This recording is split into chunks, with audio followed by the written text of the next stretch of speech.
अस्सलाम वालेकुम वरहमतुल्लाहि वबरकातुहू। औज़ु बिल्लाहि मिनश शैतानिर रजीम। बिस्मिल्लाहिर रहमानिर रहीम। नाज़रीन, आपको खुशामदीद।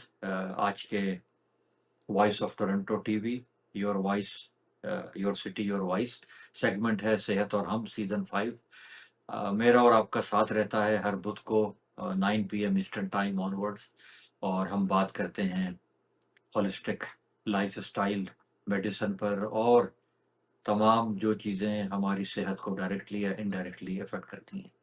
हमारी सीरीज़ चल रही है लाइफ़स्टाइल मेडिसिन के पिलर्स पे, और आज उसका लास्ट पिलर है जो कि न्यूट्रिशन है, यानी डाइट, खुराक जो कुछ हम खाते हैं। और ये क्योंकि इतना वास्ट टॉपिक है तो मैंने इसको 2 हिस्सों में डिवाइड किया। 2 हिस्सों का मतलब ये है कि हम आज भी इसी टॉपिक पर बात करेंगे और नेक्स्ट वीक भी न्यूट्रिशन के ऊपर ही एक सॉर्ट ऑफ डीप डाइव हम करेंगे। क्योंकि आपने सुना होगा कि you are what you eat, और अभी तक की जितनी भी रिसर्च है वो ये बताती है हमें कि डाइट, न्यूट्रिशन या जो भी कुछ हम खाते हैं वो 80% जितनी भी हमें इश्यूज होते हैं, बीमारियां होती हैं, उसका रिस्पॉन्सिबल डाइट है हमारी, 80%। और अगेन जैसे मैंने कहा कि ये एक इंसानी ज़रूरत है, हमें भूख के हिसाब से हमें खाना होता है।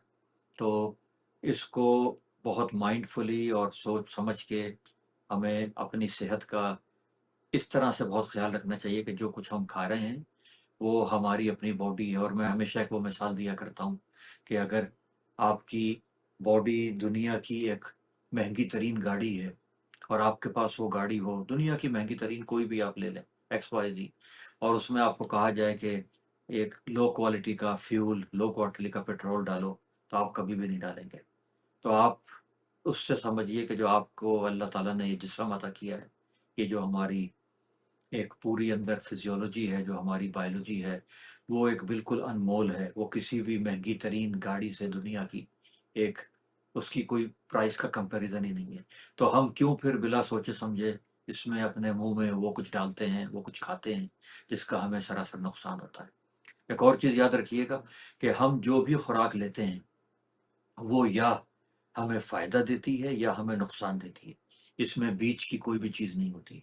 बहुत कम ऐसी चीज़ें हैं जो कि न्यूट्रल होती हैं, लेकिन या आप फ्यूल अच्छा क्वालिटी का डाल रहे हैं या फिर आप एक गलत तरीके का फ्यूल डाल रहे हैं जिससे आपकी बॉडी को नुकसान होता है। तो आइए बढ़ते हैं। आज का जो प्रोग्राम है मैं उसको पहले एक होलिस्टिकली एक आइडिया दूँगा कि न्यूट्रिशन क्या होती है। और जब डाइट की और खुराक की बात आती है तो इसको न्यूट्रिशन या न्यूट्रिशियस इसलिए कहा जाता है कि इसमें ऐसे चीज़ें, ऐसे कंटेंट होने चाहिए जो कि न्यूट्रिशियस हो। आपने एक और चीज़ सुनी होगी जिसको उर्फ़े आम में एम्प्टी कैलोरीज़ कहा जाता है। एम्प्टी का मतलब खाली और कैलोरीज़ का मतलब है हरारे। तो एम्प्टी कैलोरीज़ क्या है कि मतलब आपको कैलोरीज़ तो मिलती हैं, आपको एनर्जी तो नहीं मिलती है, लेकिन वो एम्प्टी होती हैं, उसमें न्यूट्रिशन नहीं होती। तो आज के प्रोग्राम के बाद या मूविंग फॉरवर्ड मैं ये उम्मीद करता हूँ कि आप जब अपनी खुराक का अपने अपने घर वालों के लिए, अपने बच्चों के लिए किसी भी चीज़ का आप इंतखाब करेंगे, तो आपको उसमें उसकी न्यूट्रिशन देखनी है। तो पहली बात अगेन कि ये इम्पोर्टेंट क्यों है? और ये इम्पोर्टेंट इसलिए है कि अब की रिसर्च ये हमारी साबित करती है कि फूड इज़ मेडिसिन, या medicine should be your food. इसमें दवाइयाँ एक हद तक या इमरजेंसीज़, एक्यूट कंडीशन में तो यूज़ होती हैं, लेकिन क्रोनिक डिज़ीज़ेज़ में भी डायबिटीज़ है, हाइपरटेंशन है, जोड़ों के प्रॉब्लम्स हैं, कैंसर्स हैं, बेशुमार ऐसी चीज़ें हैं जिनका हम नेक्स्ट वीक में उसका ज़िक्र करेंगे। उसमें डाइट ही जो है वो आपका फर्स्ट डिफेंस है, और डाइट ही जो कि आपका सबसे इम्पोर्टेंट डिफेंस है। अब ये जो मैंने बात की कि ये इम्पोर्टेंट क्यों है?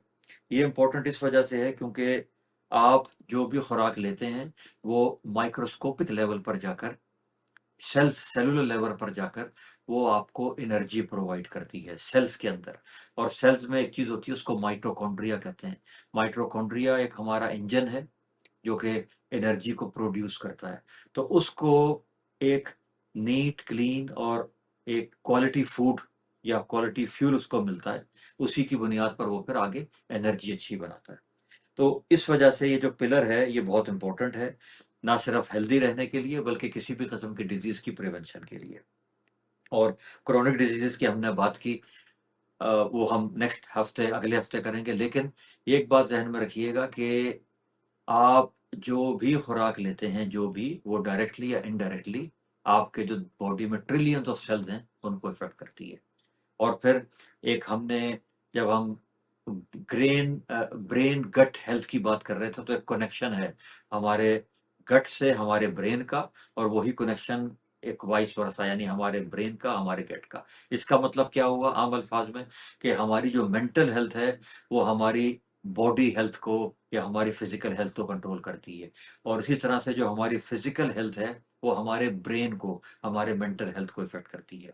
डिप्रेशन, एंजाइटी, इस तरह की जो भी और चीज़ें हैं, उन सब का सबका डायरेक्ट ताल्लुक फिर से खुराक से होता है। तो ये तो हो गया कि न्यूट्रिशन क्यों इम्पोर्टेंट है, और ये एक पिलर्स में सबसे इम्पोर्टेंट पिलर क्यों है।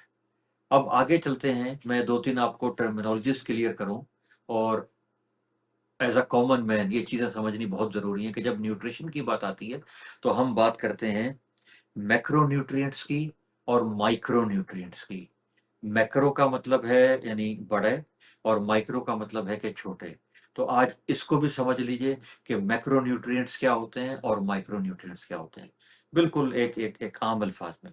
तो जो मैक्रोन्यूट्रिएंट्स हैं, उसमें कार्बोहाइड्रेट्स यानी नशास्ता, प्रोटीन्स यानी लहमियात, और फैट्स जो कि आप उसको कह लें, जो फैट्स होती हैं, जो जो एक एक ऑयल्स होते हैं, जो चर्बी होती है। तो इनमें भी बैड हैं और गुड हैं। तो जो कार्बोहाइड्रेट्स की जब हम बात करते हैं, तो उसमें जो गुड कार्बोहाइड्रेट्स हैं, उनमें होल ग्रेन्स हैं, फ्रूट्स हैं, वेजिटेबल्स हैं, यानी कॉम्प्लेक्स कार्बोहाइड्रेट्स। जब कॉम्प्लेक्स कार्बोहाइड्रेट की बात की जाती है, तो उसके अगेंस्ट रिफाइंड कार्बोहाइड्रेट्स आ जाते हैं, जो कि शुगर्स हैं। ये जितनी भी चीनी है, जितने भी आम तौर पर जो कमर्शियल खुराक में जो भी कुछ मीठा इस्तेमाल होता है, जिसको आप कह लें कि आप कभी अपनी जब शॉपिंग करने जाएँ, तो कोशिश किया करें कि लेबल्स को रीड करें। तो वो जो चीज़ है, जो लेबल को आप रीड करते हैं, उससे आपको पता चलेगा कि उसके अंदर फ्रुक्टोज़ है, कॉर्न सिरप है, या ये शुगर है, तो वो शुगर है। शुगर के मुख्तलिफ नाम हैं। फ्रुक्टोज़ जो है वो कौन-सी शुगर है, जो कि फलों में होती है, और जैसे मैंने कहा कि वो और सिंपलर शुगर है। तो नॉर्मली नॉर्मली हमारी बॉडी को कॉम्प्लेक्स कार्बोहाइड्रेट्स ही की ज़रूरत होती है, ताकि बॉडी उसको अपने तौर पे तोड़कर हज़म करके और फिर उसको शुगर में, जो कि हमारी बॉडी को ज़रूरत होती है। लेकिन जब आप डायरेक्टली रिफाइंड शुगर ले लेंगे, अल्ट्रा प्रोसेस्ड फूड्स की शक्ल में या डायरेक्ट चीनी की शक्ल में, तो उसमें क्या होता है कि फिर आपकी बॉडी को उस प्रोसेस की ज़रूरत ही नहीं पड़ती। वो इमीडिएटली अवेलेबल हो जाती है शुगर, और फिर उससे आपका जो एक इंसुलिन रेजिस्टेंस, इंसुलिन सेंसिटिविटी, जो कि एक दूसरा टॉपिक है, वो आपका बिल्कुल इम्बैलेंस हो जाता है। तो जो की है यहाँ पर, वो एक बैलेंस क्रिएट करना है through out the day, 24 hours in a day, या 24/7 इन अ वीक। तो बात हो रही थी मैक्रोन्यूट्रिएंट्स की। मैक्रोन्यूट्रिएंट्स में कार्बोहाइड्रेट्स का मैंने ज़िक्र किया कि वो होल ग्रेन्स में होते हैं, जैसे आपका गेहूँ, चावल, आपके ब ब आपका जितना भी, और बाजरा, ज्वार, जौ, ये सब चीज़ें। तो आप उस फॉर्म में लें, और बेहतर है कि मल्टीग्रेन फॉर्म में लें। उसके बाद सब्जियाँ जो हैं, उसमें भी जो ग्रीन लीफ़ी वेजिटेबल्स हैं, उनके अंदर विटामिन्स भी होते हैं, जिनको माइक्रोन्यूट्रिएंट्स कहते हैं, और उनमें ये वाला निशास्ता वो भी होता है। Again healthy source of carbohydrates. उसके बाद आपकी जो जितनी भी फ्रूट्स हैं, फ्रूट्स में क्विकली एक मैं बात बता दूँ कि हमेशा एज़ अ होल फ्रूट का खाना ही रिकमेंडेड है। वो आपको दाँतों की एक्सरसाइज़ होती है, आप उसको चबा-चबा कर आहिस्ता-आहिस्ता से खाते हैं, बनिस्बत इसके कि आप इवन फ्रूट्स का फ्रेश जूस पिएँ। हमारे यहाँ एक बहुत बड़ा प्रॉब्लम है कि फ्रूट्स के फ्रेश जूसेस को ये समझकर पिया जाता है कि ये बिल्कुल हार्मलेस हैं। ऐसा बिल्कुल नहीं है। वो आपकी शुगर को उतना ही बढ़ाते हैं जितना एक पेप्सी, 7 अप या जो कार्बोनेटेड ड्रिंक्स आपकी शुगर को बढ़ाते हैं। और डाइट जो ड्रिंक्स हैं, उनके बारे में तो बिल्कुल भी एक अब कंसेंसस है कि उसमें जो एस्पार्टेम होता है, जो उसमें आर्टिफिशियल स्वीटनर्स होते हैं, वो आपकी ब्रेन की हेल्थ के लिए बहुत गलत है। आगे चलते हैं, प्रोटीन्स, प्रोटीन्स में लहमियात यानी जिसमें हर तरह का गोश्त है, और प्रोटीन्स जो होती हैं वो सब्जियों में भी होती हैं, प्रोटीन्स दालों में भी होती हैं। तो अगेन आपको प्रोटीन में हेल्दियर सोर्स लेनी है, लीन प्रोटीन्स लेनी है जिनके साथ एक आँख को दिखने वाली चर्बी ना दिखाई दे। प्लांट बेस्ड लेंगे वो और उतनी अच्छी है। प्लांट्स में कौन-कौन से प्रोटीन्स हैं आगे चल के बात करेंगे। लेकिन उसमें जैसे मशरूम्स हैं, दालें हैं, हर किस्म की दालें हैं, चना है, ये सब का सब प्लांट बेस्ड है। तो ये अच्छी सोर्स है प्रोटीन्स की। और इसके साथ-साथ जो गोश्त है किसी भी फ़ॉर्म का, वो चाहे फिश हो, वो चाहे मीट हो, गोट हो, वो अच्छी सोर्सेज़ हैं। रेड मीट में फिर हम अवॉइड करते हैं कि जो आपका बड़ा गोश्त है यानी जो आपका बीफ है, वो कम से कम लिया जाए। क्योंकि उसमें यूरिक एसिड और उसमें फैट ये सब चीज़ें उसको लेस फ़ेवरेबल बनाती हैं। और उसके बाद अ, अगर आपको गोश्त खाना भी है तो लीन मीट खाएँ, उसमें से जो चर्बी है मैक्सिमम उसको हटा के खाएँ। अब आ जाते हैं फैट्स के ऊपर। हम बात कर रहे हैं मैक्रोन्यूट्रिएंट्स की, कार्बोहाइड्रेट्स, प्रोटीन्स और फैट्स। फैट्स में एक जो बड़ा अजीबो-गरीब कॉन्सेप्ट है कि फैट सारी की सारी गलत हैं। फैट सारी की सारी गलत नहीं है। इसमें जो हेल्दी फैट्स हैं, हेल्दी फैट से क्या मतलब है? अगेन जो एक नेचुरल वे में होती हैं, उसमें ऑलिव ऑयल है, आपका अ, हम लोग जैसे कनाडा में यहाँ पर एवोकाडो ऑयल यूज़ करते हैं, प्योर घी है, कम क्वांटिटी में, और आपका जो एक सरसों का तेल है वो सब चीज़ें अगेन स्मॉल क्वांटिटीज़ में, और उसके साथ-साथ वो जिनके अंदर ओमेगा 3 होते हैं, जैसे फिश ऑयल है, वो सब के सब हेल्दी फैट्स में आते हैं। हार्मफुल फैट्स कौन-से हैं? जिसमें ट्रांस फैट्स होती हैं। वो चर्बी जो कि नॉर्मल रूम टेम्परेचर पे जम जाती है वो, या वेजिटेबल हाइड्रोजनेटेड ऑयल्स, जितने भी सीड ऑयल्स हैं आजकल मार्केट में अवेलेबल, वो सब के सब बहुत हार्मफुल हैं। तो ये हो गई बात। अब आ जाते हैं ब्रेक पर जाने से पहले माइक्रो न्यूट्रिएंट्स। तो हमने मैक्रो न्यूट्रिएंट्स की बात की, और माइक्रो जैसे नाम से ज़ाहिर है कि ये छोटे बिल्कुल माइक्रोस्कोपिक लेवल के होते हैं, और इनमें मैं बात करूँगा मिनरल्स की और विटामिन्स की। हमारी जो बॉडी है इसको ज़रूरत होती है। वैसे तो खुराक आप जो भी खाते हैं उसमें ये होते हैं, लेकिन जिनकी हमें बहुत ज़्यादा ज़रूरत होती है, उसमें विटामिन के है, उसमें विटामिन डी है, उसमें आयरन है, बी12 है, कैल्शियम है और मैग्नीशियम है। कैल्शियम और मैग्नीशियम ये मिनरल्स में आते हैं, जो कि हम में से अक्सर लोग डेफिशिएंट होते हैं। और विटामिन्स में विटामिन डी है, विटामिन के है और बी12 है, और आयरन भी मिनरल्स में आता है। तो ये 5 और 6 वो हैं जिनको बहुत ज़्यादा ख़ुसूसियत से हमें देखना होता है, और इनकी जो कमी-बेशी है, वो ही मोस्टली बीमारियों का अ, असर, यानी मोस्टली बीमारियों की जो रीज़न है, वो इनकी डेफ़िशिएंसी होती है। तो मैक्रोन्यूट्रिएंट्स और माइक्रोन्यूट्रिएंट्स का एक बैलेंस है, जो कि पूरी की पूरी खुराक को न्यूट्रिशियस या ग़िज़ाइयत से भरपूर आप कह लें उसको बनाता है। उसके बाद उसके अलावा जो भी कुछ है, वो एक बिल्कुल जंक है, वो एक बिल्कुल गलत है। हमारी बॉडी को एक्स्ट्रा या जिसे कहते हैं एक्स्ट्रा फूड्स की, या जो मैन मेड फूड्स हैं, उनकी ज़रूरत नहीं होती।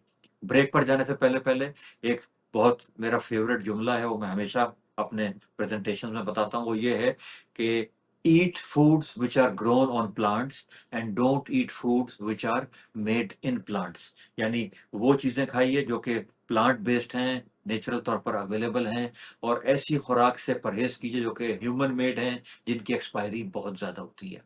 तो उम्मीद है कि इस कॉन्सेप्ट को आपने समझ लिया होगा। जब हम ब्रेक से वापस आएँगे, तो हम बात करेंगे हेल्दी डाइटरी पैटर्न्स की, हम बात करेंगे होल फूड्स की, हाइड्रेशन की, पानी की क्या इम्पोर्टेंस है, और प्रैक्टिकल डेली हैबिट्स आप क्या इख्तियार कर सकते हैं अपनी खुराक को बैलेंस करने के लिए। तो चलते हैं एक ब्रेक की तरफ, मिलते हैं आपसे ब्रेक के बाद।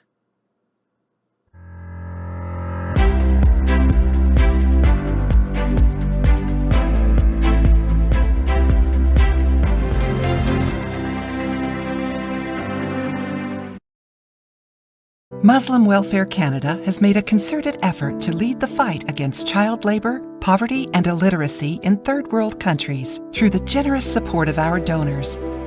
Both girls and boys receive free, good quality education. Help educate a needy child for just $1 a day or $30 per month. Donate generously. Call 1-866-754-3111 or visit mwcanada.org.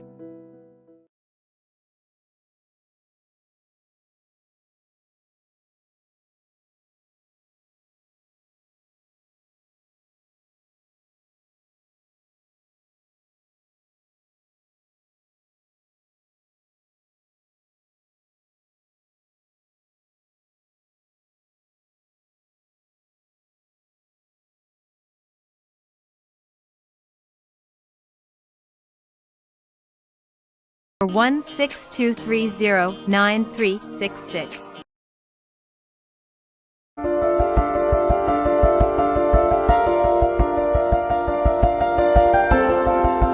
Dilky Botane every Wednesday 8 p.m. only on Voice of Toronto TV.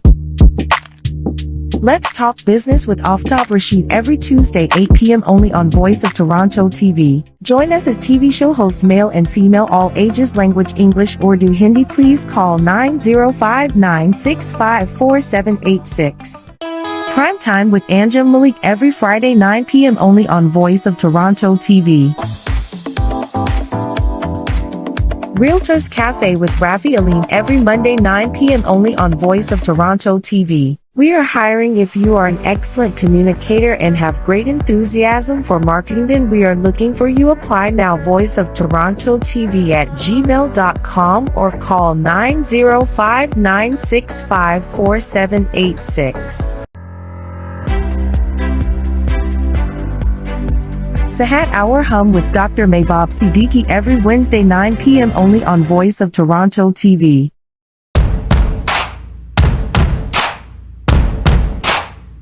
The Car Show with Anjum Malik every Thursday 8 p.m. only on Voice of Toronto TV. My mission? My mission? My mission is to advance the UN's climate goals. To create global links through game design. To use technology as a universal language.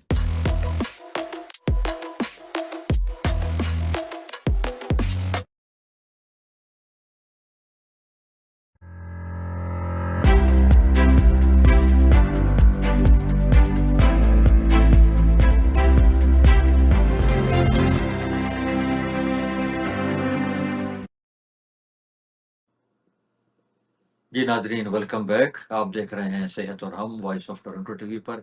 आप ये programme देखते हैं IPTV live channels पर, Facebook live होता है और फिर YouTube पर बाद में लोड हो जाता है। हम बात कर रहे हैं आज न्यूट्रिशन की, और ब्रेक पर जाने से पहले हम जिक्र कर रहे थे कि न्यूट्रिशन क्यों इतना इम्पोर्टेंट है। नंबर 2, मैक्रो न्यूट्रिएंट्स और माइक्रो न्यूट्रिएंट्स में क्या फ़र्क है। मैक्रो में जैसे मैंने अर्ज़ किया, कार्बोहाइड्रेट्स, फैट्स और प्रोटीन्स, इनका बहुत बड़ा रोल है। और माइक्रो न्यूट्रिएंट्स में मिनरल्स और विटामिन्स। और मिनरल्स और विटामिन्स में हमने बात की थी स्पेशली जिसमें majority of the population involve होती है, ख़ास तौर पे जिन कंट्रीज़ में हम रहते हैं नॉर्थ अमेरिका में, उसमें विटामिन डी, B12, आयरन और मैग्नीशियम, कैल्शियम।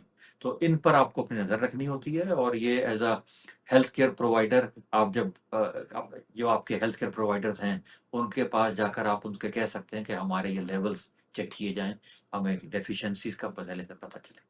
तो ये तो हो गया एक माइक्रो न्यूट्रिएंट्स का। ब्रेक पर जाने से पहले मैंने आपको कहा था कि हम बात करेंगे कि डाइटरी हैबिट्स को कैसे इम्प्रूव करना है, किस टाइप की डाइट्स होती हैं और उनको अपनी डे टू डे लाइफ में इनकॉर्पोरेट कैसे करना है। तो अब अगर हम बात करें डाइटरी पैटर्न्स की, तो इसमें आजकल बहुत ज़्यादा इन्फॉर्मेशन भी अवेलेबल है, ऑप्शंस भी अवेलेबल हैं, लेकिन उन सब में जो सबसे इम्पोर्टेंट है, जैसे मैं नाम लूँ, कीटो डाइट है, मेडिटेरेनियन डाइट है, डैश डाइट है, प्लांट बेस्ड डाइट्स हैं। तो इन सब के अपने-अपने रीज़न्स हैं कि लोग इनको क्यों कराते हैं। कीटो डाइट में आप मुस्तकिल प्रोटीन लेते हैं, लेकिन आप फैट्स लेते हैं, उसमें कार्ब्स बिल्कुल नहीं होते। अगर वो अनसुपरवाइज़्ड रहे तो फिर प्रॉब्लम होती है। तो अगर आपने ऐसी किसी भी एक्सट्रीम डाइट पर जाना है, तो मैं हाईली रिकमेंड करूँगा कि किसी प्रोफेशनल डायटीशियंस या न्यूट्रिशंस के साथ आप उससे कनेक्ट हों और फिर आप अपनी बॉडी अपने हिसाब से अपना एक डाइट प्लान बनाएँ। लेकिन इन जनरल अगर बात की जाए तो जो मेडिटेरेनियन डाइट जिसमें ज़्यादातर प्लांट बेस्ड होती है, ऑलिव ऑयल का उसमें इस्तेमाल होता है, उसमें बहुत ज़्यादा खाने को पकाया, भुना नहीं जाता। तो वो जो डाइट है वो अभी तक की कंसेंसस से वो दी बेस्ट डाइट है, मेडिटेरेनियन डाइट, जो कि यहाँ पर हमारे मिडल ईस्टर्न जो हमारी पट्टी है उसमें चलती है, जैसे लेबनान, जॉर्डन, सीरिया, जहाँ पर इसकी कल्टीवेशन भी होती है ज़ैतून के तेल की। और तो उस हिसाब से आप उनसे एक गाइडेंस ले सकते हैं कि मेडिटेरेनियन डाइट क्या होती है, या आप खुद उसको गूगल करके देखें। तो ये तो डाइटरी पैटर्न्स हैं। जैसे मैंने कहा, there is not one size fits all. आपको अपने कल्चर, अपने हैबिट्स, अपनी लाइकिंग के हिसाब से आप अपनी डाइट को सेट कर सकते हैं। उसके बाद दूसरी चीज़ आती है कि डैश डाइट। डैश डाइट जो है वो ख़ास तौर पे ब्लड प्रेशर के मरीज़ों को दी जाती है। और फिर जैसे डायबिटिक डाइट है वो है। फिर जब कोलेस्ट्रॉल आपका अगर बहुत ज़्यादा बढ़ जाए, आउट ऑफ कंट्रोल हो जाए, तो उसमें फिर एक एक हद तक फैट यानी बैड फैट की रिस्ट्रिक्शंस होती है, बल्कि उसमें जो हेल्दी फैट्स हैं, उनकी भी क्वांटिटी को कम करना चाहिए। हेल्दी फैट का ये बिल्कुल मतलब नहीं है कि आप उसको अनकंट्रोल्ड या बेदरीग तरीके से आप उसको इस्तेमाल करें, उसमें भी चेक एंड बैलेंस रखना बहुत ज़रूरी है। तो जैसे मैंने अर्ज़ की कि अगर तो आपको कोई स्पेसिफ़िक इश्यू नहीं है, तो आप अपने तौर पे एक डाइट बैलेंस खुद भी उसको सर्च कर सकते हैं और पूछ सकते हैं। लेकिन अगर आपको कोई बहुत ज़्यादा डाइटरी जैसे यूरिक एसिड लोगों का बड़ा होता है, किडनी फेलियर में या लिवर जो डिसीज़ेज़ होती हैं हमारे जो जिगर की, उसमें जो स्पेसिफ़िक है, उसमें हाइली रिकमेंडेड है कि आप किसी प्रोफ़ेशनल डायटीशियन के साथ मिलकर अपनी डाइट को प्लान करें। अब आते हैं कि whole foods versus processed foods क्या होती हैं। तो होल फूड का मतलब ये है कि एक एक कंप्लीट खुराक जिसमें प्रोसेस कम से कम हो। अगेन वही बात आ जाएगी कि जो नेचुरल वे में कुदरती तरीके से जितनी भी खुराक अवेलेबल है, वो एक सिंपल होती है।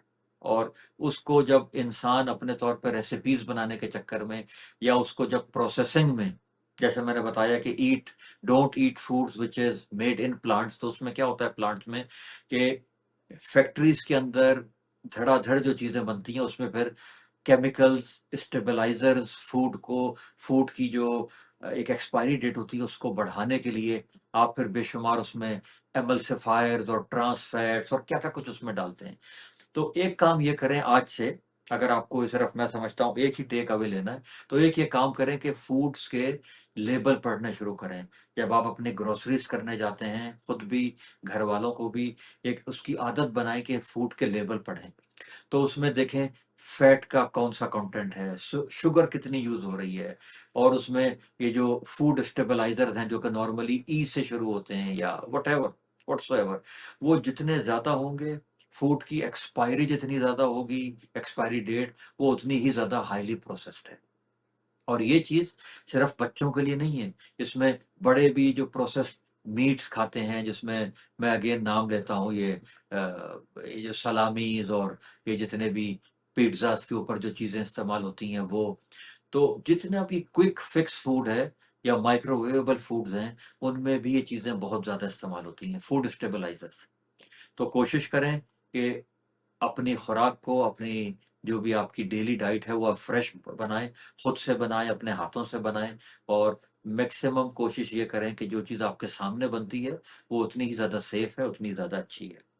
तो ये हो गया processed food versus a natural food. तो ये जो आपका natural food, home grown food जितना भी होता है, जिसमें सब्जियाँ, आपकी दालें, ये सब चीज़ें और फिर इसमें ये देखें कि जो भी जीएमओ फूड्स हैं, जेनेटिकली मॉडिफाइड फूड्स, वो भी कम से कम होनी चाहिए। तो केमिकल्स का हो गया, हमारे जिस्म में जितने भी केमिकल्स जा रहे हैं, उसमें से मेजॉरिटी फूड के थ्रू जाते हैं। जितना इनके ऊपर स्प्रे होता है, वो चाहे फ्रूट्स हों, वेजिटेबल्स हों, तो उनको अगर आपने लेकर आना है, अगर आपको ऑर्गेनिक फूड नहीं मिलता, तो कोशिश तो ये करनी चाहिए कि जितना ऑर्गेनिक खा सकें। लेकिन अगर ऐसी अवेलेबिलिटी नहीं है या उसमें एक बजटिंग का इश्यू है, तो जो भी आप सब्जियाँ, फल रेगुलर भी लेकर आ रहे हैं, तो उनको अच्छी तरह से धोएँ, उनको सिरके में, पानी में अच्छी तरह से, ताकि उनके ऊपर जो केमिकल्स हैं वो सब के सब वॉश आउट हो जाएँ। तो एक ये काम किया करें। तो ये हो गया प्रोसेस्ड फूड का और होल फूड का। उसके बाद आ जाएँ जो फूड का एक और बहुत बड़ा इम्पोर्टेंट पार्ट है, वो है हाइड्रेशन। हाइड्रेशन मतलब है हमारी बॉडी, हमारा जिस्म 70% पानी से है। तो जब 70% पानी है, तो हमें उसी हिसाब से उसको होम्योस्टेसिस को मेंटेन रखना है। अब पानी में बेस्ट जो बेवरेज है वो पानी ही है। लेकिन अगर आपको कुछ महसूस होता है कि जी पानी मैं हर वक़्त नहीं पी सकता, और जैसे 1 से 1.5 लीटर जो एक हमारे पानी की रिक्वायरमेंट होती है, तो आप उसमें क्या कर सकते हैं, बजाय इसके कि आप बाहर के कार्बोनेटेड ड्रिंक्स लें, आप इन्फ्यूज्ड वाटर्स जो हैं उनको इस्तेमाल कर सकते हैं। इन्फ्यूज्ड वाटर्स क्या होते हैं? जिसके अंदर आप लेमन है, क्यूकम्बर है, खीरा, वो सब चीज़ें एक टेस्ट देने के लिए आप उसमें वो डाल लें, या जैसे पुदीना होता है, इस टाइप की चीज़ें अगर आप वो थोड़े से पानी में डालकर उनसे एक फ्रेश इन्फ्यूज्ड वाटर बना सकते हैं तो आप वो बना लीजिए। लेकिन प्लीज़ अगेन, जो बने-बनाए ये जो ड्रिंक्स हैं, फ़िज़ी ड्रिंक्स हैं, इसके लिए तो absolute no, no, big no. वो चाहे रेगुलर हों या डाइट्स हों, जूसेस जिस तरह से भी हैं, वो हमें ना हमारी बॉडी को उसकी ज़रूरत है, और जैसे मैंने बताया फ्रेश जूस भी उसमें नहीं आता। कभी-कभी के लिए इट्स ओके, लेकिन नॉट ऑन डेली बेसिस। तो ये हो गया हाइड्रेशन का। तो शुगरी इंटेक, जो शुगरी ड्रिंक्स हैं उनको बिल्कुल एब्सोल्यूटली उनकी कोई गुंजाइश नहीं है, ना बड़ों के लिए और ना ही बच्चों के लिए। इसी में फिर अल्कोहल आ जाता है, जिसकी हमने सब्सटेंस अब्यूज़ के एपिसोड में बात की थी, वो एब्सोल्यूटली ज़ाहिर है वो नो है। और उसके बाद इवन जो चाय, कॉफ़ी जिनको हम अपने तौर पे हलाल भी समझते हैं और समझते हैं कि नुकसान नहीं देती। चाय में भी ये है कि आपके पास डिकैफ़ीनेटेड कॉफ़ी के ऑप्शंस हैं, आपके पास हर्बल टीज़ हैं, आपके पास मिंट टी का ऑप्शन है। हर्बल टी में कैमोमाइल टी है, हर्बल टी में हिबिस्कस टी है। यानी या जो जैसे ग्रीन टी है, ग्रीन टी जो है वो फिर भी कम नुकसानदेह है। और चाय को कोशिश करें कि जितनी प्योर हालत में, प्योर फॉर्म में पी सकते हैं आप वो पिएँ। तो ये हो गया। तो हाइड्रेशन की जहाँ तक बात आती है तो उसमें अगेन टेक अवे क्या है कि जो पानी है वो सबसे बेस्ट बेवरेज है। पानी is your best of the best beverage. कोई भी किसी किस्म का रंग, जूस, कोई भी चीज़ जो है कमर्शियल अवेलेबल या इवन घर में भी आप उसको अवॉइड करें तो उतना ही अच्छा है। उसके बाद आखिरी चीज़ है कि प्रैक्टिकल डेली हैबिट्स आप क्या कर सकते हैं। देखें, मील प्लानिंग एक बड़ी इम्पोर्टेंट चीज़ है। आप अपनी फैमिली के साथ, अपने बच्चों के साथ मिलकर एक पूरे हफ्ते का मील प्लान करें कि हमने इस फ्राइडे से अगली फ्राइडे तक कैसे मील प्रेप करना है। उसकी माइंडफुल तरीके से ग्रोसरी करें। वीकेंड वीकेंड के ऊपर अक्सर हमारी जो कनाडा में फैमिलीज़ हैं वो जाती हैं। उसके एक टारगेटेड शॉपिंग करें। उससे आपका बजट भी कंट्रोल में आएगा और आपको पता होगा कि पूरे हफ्ते के लिए मुझे क्या लेना है। जैसे आप उसमें फिश, चिकन, एक जो लैम्ब, बीफ, व्हाटएवर आप प्रोटीन्स का वो ले लें, उसी तरह आप अपनी सब्जियाँ लें, फ्रेश सब्जियाँ, एक फ्रूट का आपके पास पोर्शन होना चाहिए, दालें हैं, लेग्यूम्स हैं। और आइडियल वे में ये जब आपकी फूड प्रिपरेशन या आपकी मील प्रिपरेशन हो जाती है, उसके बाद स्टेप आता है कि पोर्शन कंट्रोल कैसे हो। तो पोर्शन कंट्रोल भी एक न्यूट्रिशियस डाइट का बहुत बड़ा हिस्सा है। कोशिश करें कि अपनी प्लेट को किचन से बनाकर लेकर जाएँ और जहाँ पर भी आपने बैठकर खाना है आप बनाएँ। जो हमारी जो डाइनिंग टेबल होती है, उसके ऊपर बड़े-बड़े बर्तन, बड़े-बड़े डोंगे, बड़ी-बड़ी पतीलियाँ ना रखें कि अनकंट्रोल्ड वे में आप निकाले जा रहे हैं, खाए जा रहे हैं, निकाले जा रहे हैं, खाए जा रहे हैं। कोशिश ये करें कि अपनी जो पोर्शन है प्लेट का, मैंने अपने एक पिछली सीरीज़ में उसका ज़िक्र भी किया था। उसको कहते हैं हेल्दी प्लेट। आप इसको गूगल भी कर सकते हैं। बहुत अच्छी हेल्थ कनाडा की बहुत अच्छी रिसोर्सेज़ हैं जिसमें वो आपको पोर्शन बताते हैं कि कार्बोहाइड्रेट कितना हो, फैट कितना हो, प्रोटीन कितनी हो। ये हो गया। और उसके बाद जो खुराक के दरमियान जो हमारे मेन मील्स हैं उसमें जो स्नैकिंग होती है, तो खुदारा उस स्नैकिंग को भी स्मार्ट स्नैकिंग बनाएँ। अव्वल तो स्नैकिंग की बिल्कुल ज़रूरत नहीं होती। आप यकीन जानिए, अगर आप 2 मील्स के दरमियान कुछ नहीं खा रहे तो कुछ नहीं बिगड़ेगा आपका। ये सिर्फ़ एक हैबिट्स होती हैं कि टीवी के सामने बैठे हैं, मूवीज़ देख रहे हैं, गपशप चल रही है, तो चलो और कुछ नहीं है तो स्नैकिंग की जाए। तो अपनी जो स्नैकिंग है उसको भी अल्ट्रा प्रोसेस्ड फूड से निकाल कर उसको फ्रूट्स के ऊपर लेकर आएँ, या जो ड्राई फ्रूट्स हैं एक मुट्ठी भरकर उनकी स्नैकिंग करें। कोशिश करें कि जितनी भी मैन मेड चीज़ें हैं वो आप ना खाएँ। और फ्रूट्स, वेजिटेबल जिसमें डिप्स आती हैं, हुम्मस एक बहुत अच्छा डिप है। हेल्दी डिप्स वो आप घर में भी बना सकते हैं। उन डिप्स के साथ आप सब्जियाँ हैं, कैरट्स हैं, सेलेरी है, आपके जो भी हल्की यानी जो आपकी ऐसी चीज़ें टोमेटोज़ हैं जो आपके, आप उनको एज़ अ डिप सैलेड के साथ आप उसको यूज़ करें। लेकिन एक दफ़ा आपको तो मुश्किल होगी, बाद में आपको उसकी आदत बन जाएगी। तो ये वो सब मैंने कोशिश की है कि आपको एक इसमें बिगर पिक्चर दूँ कि अपनी जो डाइटरी हैबिट्स हैं, वो कैसे चूज़ करें, किस तरह से खाने को पोर्शन को कंट्रोल करें और स्नैकिंग जो है उसको किस तरह से अवॉइड करें। और इसके बीच-बीच में अगर आप इंटरमिटेंट फास्टिंग कर सकते हैं, आप रोज़े रख सकते हैं। इस पर हमने एक पूरा प्रोग्राम किया था कि किस तरह से इंटरमिटेंट फास्टिंग, या अगर हम हफ्ते में 2 रोज़े रखते हैं, पीर और जुमेरात का, तो वो आपकी सुन्नत पे भी आप अमल पैरा होंगे। महीने में इसी तरह से आपके 10 या 12-13 रोज़े बन जाते हैं। अगर आप वो करेंगे तो आपकी बॉडी वैसे ही नेचुरल वे में डिटॉक्स भी होगी, और साथ में आपको एक कम खाने की या स्नैकिंग की भी आपकी आदत जो है वो ख़त्म होगी। तो ये आज का जो एपिसोड था उसमें हमने इस चीज़ को डिस्कस किया। जो हमारा नेक्स्ट वीक का प्रोग्राम होगा, हम उसमें जैसे मैंने कहा एक एक एक डीप डाइव करेंगे। हम बात करेंगे कि जो क्रोनिक डिज़ीज़ेज़ हैं, डायबिटीज़ है, हाइपरटेंशन है, कोलेस्ट्रॉल है, घुटनों का दर्द है, आर्थराइटिस है, कैंसर्स इवन, इन सब में जो डे टू डे डाइट है, वो क्या फ़ायदा देती है, किस तरह से आप इन चीज़ों को प्रिवेंट कर सकते हैं। और फिर हम एक और बात करेंगे जिसमें एक चीज़ बड़ी कॉमन है लोगों के लिए, वो है कि आपको किसी चीज़ से सेंसिटिविटी है, या आपको उस चीज़ से एलर्जी है, या आपको उस चीज़ से इंटॉलरेंस है। ये इन 3 चीज़ों के ऊपर बात होगी जिसमें थोड़ा-थोड़ा सा फ़र्क है, लेकिन इस फ़र्क को जानना बड़ा ज़रूरी है कि कोई भी खुराक है, आप उससे क्या एलर्जिक हैं, या आप उससे सेंसिटिव हैं, या आपको उससे इंटॉलरेंस है। तो इन चीज़ों को हम अपने नेक्स्ट वीक के प्रोग्राम में करेंगे। और फिर हमारे जो मॉडर्न फूड के चैलेंजेस हैं वो क्या हैं? उसमें फ़ास्ट फूड है, हम हमेशा सुनते हैं कि fast food make your stomach slow, या fast food make your metabolism slow. हम उसके बारे में बात करेंगे। ये जितनी भी फैट डाइट्स हैं, उनके बारे में हम बात करेंगे कि किस तरह से जो क्रैश डाइट है, वो गलत होती है। आपको वक़्ती तौर पे तो पाउंड आपके लूज़ हो जाते हैं, आपकी डिहाइड्रेशन हो जाती है, आप समझते हैं मेरा वज़न कम हो गया। तो मैं उसी के ऊपर फिर आऊँगा कि वज़न के स्केल पर इतनी ज़्यादा तवज्जो नहीं देनी। तवज्जो ये देनी है कि आपकी एज़ अ होल आपकी जो बॉडी कंपोज़िशन है, उसमें कितनी फैट है और उसमें कितना मसल मास है। ये चीज़ ज़्यादा इम्पोर्टेंट होती है। और एक थ्रू आउट योर लाइफ़ आप अपने हेल्थ स्पैन को कैसे, अपने लाइफ़ स्पैन और हेल्थ स्पैन को कैसे इक्वल रख सकते हैं, और उसमें डाइट आपका एक सबसे बड़ा एक फ्रंट लाइन हथियार है।